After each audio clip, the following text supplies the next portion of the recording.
Hello creatives, welcome to my YouTube design space. On today's video, I'm going to show you how I was able to create this Phoenix browser logo that you see on your screen now using Pixellab. So this is what I'm covering in this tutorial video. I'm going to highlight some of the things that we're going to be learning in this tutorial. First, we're going to learn how I was able to create this gradient fill, okay, that move from the red down to the blue color and fade away. So this can look impossible on Pixellab, but I'm going to show you how I achieved that using Pixellab. It's a little manipulation here. So again, I'm going to show you how I was able to create this kind of logo that move this way circularly and then move this way down to this part. So again, I'm going to show you lastly in this video how I was able to add a shadow effect here, which helps separate this layer from this layer. Okay, I'm going to show you how that was achieved using Pixellab. So in case this is your first time viewing our channel, please don't forget to like, subscribe to the channel, share this video. It's going to be super helpful to us in promoting this video to YouTube community. Thank you, and let's proceed now. So guys, I'm going to first of all, I'm going to go here and then remove all the vectors which I have created. And after this, I'm going to bring back my sketch. I've already worked on my grids. You can see that my grids align well with my sketch. In case you are still finding it difficult to understand how grid lines work on Pixellab, I've created a video tutorial for that will help you understand how grid lines work. Do check out the description of this video to get access to it. So now guys, we're going to proceed. First of all, I'm going to select my sketch, and here I'm going to go and reduce the opacity just a little.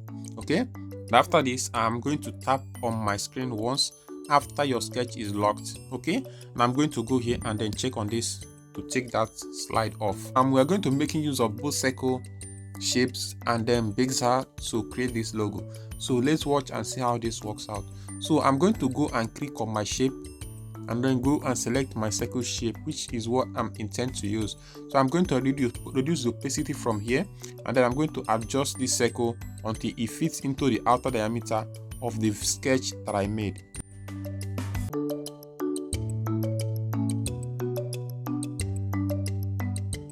I think it's okay now. I'm going to increase the opacity again to 100. I'm going to click OK. Here I'm going to go down here again to the opacity from this option, and I'm going to go and click there and then reduce the opacity again. So after that, I'm going to check OK. I'm going to go and make a copy of it and then drag it to make sure that it is centrally aligned with the initial one. So for this one, I'm going to go and change the color to black, a clearly opposite color to the white color which I've chosen, which is black. And then here I'm going to adjust it until it fits into the inner diameter of the sketch from this circle sketch that I made.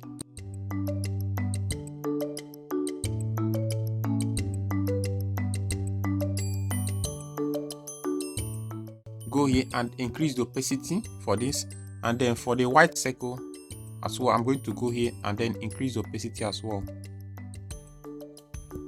So I'm going to go down here and then select the two objects and then group them up together as one object. I'm going to go down here to erase color. Okay, and I'm going to tap on my erase color and I'm going to click on enable. I'm going to tap on this option where the right number 1. Here I'm going to tap on that, and here I'm going to drag it until it selects the black color. The reason why I drag it here is because I want to remove the black color in that image. So here the black color has been erased and the white color has been brought back. So I can increase the tolerance if I want to, but for me it is not necessary because I'm going to go down here again to click on my color and select the blue color which I want to use for that shape. So after that, I'm going to click OK. So the next thing I need to do here is I'm going to go down here. After doing this, I'm going to click on copy or create a copy of that circle again. I'm going to drag it to make a center alignment with the initial one which I've placed there. Don't forget, we still need to bring in this vector which I've created before. The reason why I want to bring it in here now is because I don't have the color code for this logo, so I want to pick color from that. So I'm going to select this circle at the top here. Now I'm going to go to my color, I'm going to go to my gradient, and then for here I'm going to go and then drag it this way. Okay, and then for this red color, I'm going to click on that part, and then here we can go here and then select the red that they use in this logo. So, and then for this part, I'm going to go here and then select the blue color, which is this, the peak of it, and I'm going to click OK. So here we have created the gradient that we needed. So I'm going to go down and then click OK. So this is very easy steps to take, right? After this, I'm going to go and then check OK. So the next thing I need to do is I'm going to go down here for this one that I've created a gradient on. I'm going to go to my mask. I hope this video is not complicated. Okay, I'm going to go to my mask and click on enable and then mask it out, right? So here I will just click on this because I want to remove few points from this, and I'm going to go and click on this one again and then click on this action bar or action 2 here to remove the points.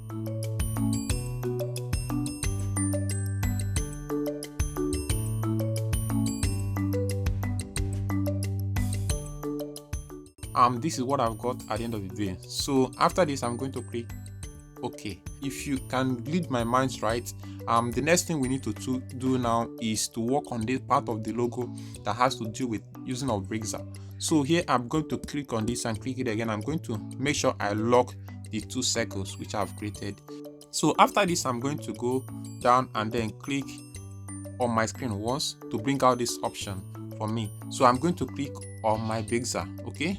And when I tap on that, I'm going to open the options. I'm going to click on transformation and close my loop, and I'm going to reduce my stroke to 1, right? So here I'm going to go down here and then start creating this part of the logo that has to deal with bezier. So just follow me and see how I work out this part now.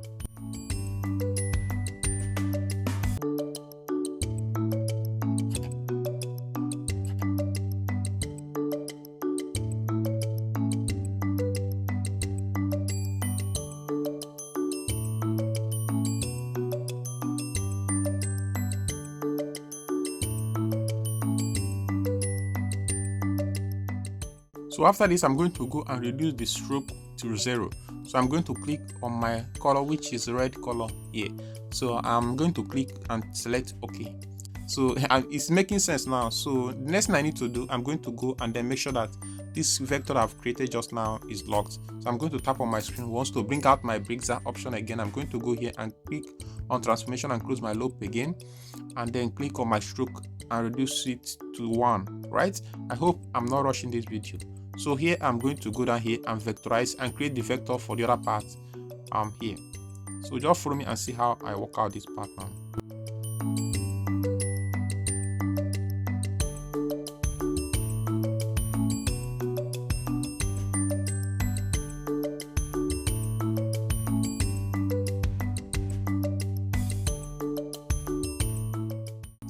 So after this, I'm going to go and pick the gradient, pick the color which is blue. So I'm going to go here and click OK. So I'm going to drag this behind all the elements which I've created. So after this, I think it's already making sense now.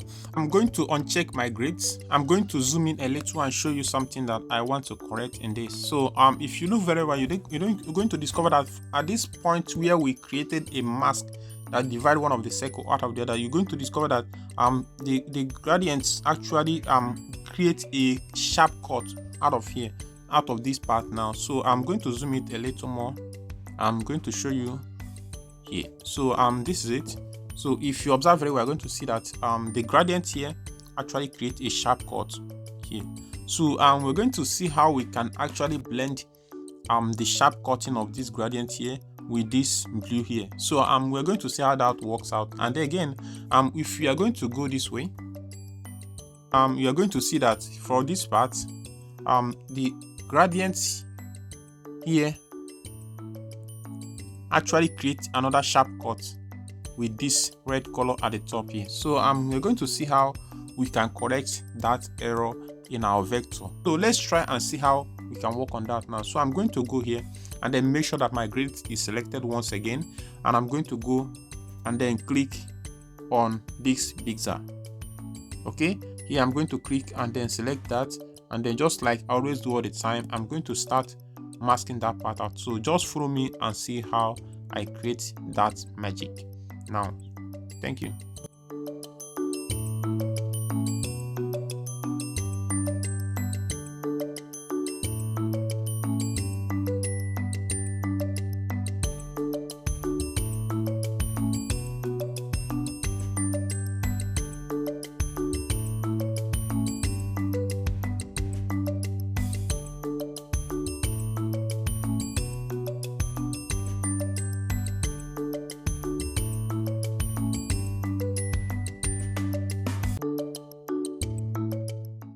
So after this, I'm going to go here and then reduce the opacity to 0, and then here I'm going to go and click on my gradients, and then here I'm going to select this gradient, but here I'm going to change the color in this blue to red instead. So I'm going to pick this red color for this and then click OK. So here I'm going to adjust it until it fits the angle which my gradient is supposed to flow through. So here I'm going to go and select OK. So but yeah, remember that when you are picking your you're picking your gradient for this color, your gradient is not supposed to meet this end. So you are going to drag it until to some point at the center here. So we can have a part. So we can have a part where there is no color here. So it's going to look fainting. So I'm going to click OK, and then let's see what we're going to get at the end of the day. So I'm going to tap OK here. Let me zoom back a little and see. So I think the color actually blends now. So it actually blends right now. So I'm going to work on this other part where the gradient is cutting out here. So I'm going to click on that, and then I'm going to select my bezier and then play around with that one too.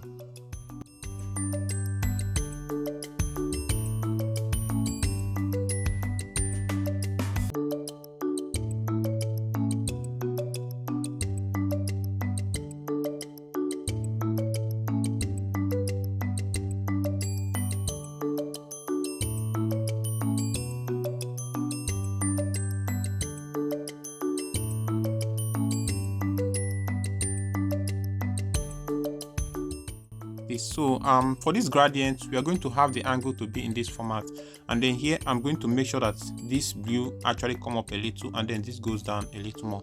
So here I'm going to click OK, and then let's see what we are going to get at the end of the day. So I think we got something more unique and better. So this is how to resolve this kind of issue when you are trying to create a logo using Pixellab. The last thing I need to do on this logo is to create the shadow, which I've told us about in the beginning of the tutorial. So first I'm going to go here and then click on my draw. Okay, I'm going to tap on my draw, and here I'm going to make sure that my grid is unchecked. So I'm going to zoom in a little so I will see clearly where I want to apply the shadows on.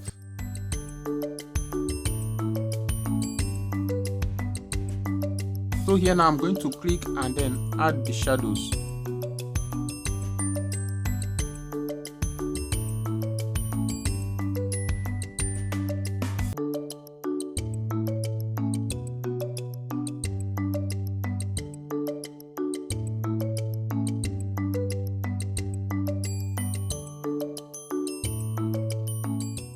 I'm going to click on my draw again and then increase my pen size to around 35, and then my brush as well. So here I'm going to zoom in a little more for this part to paint the shadows on this as well.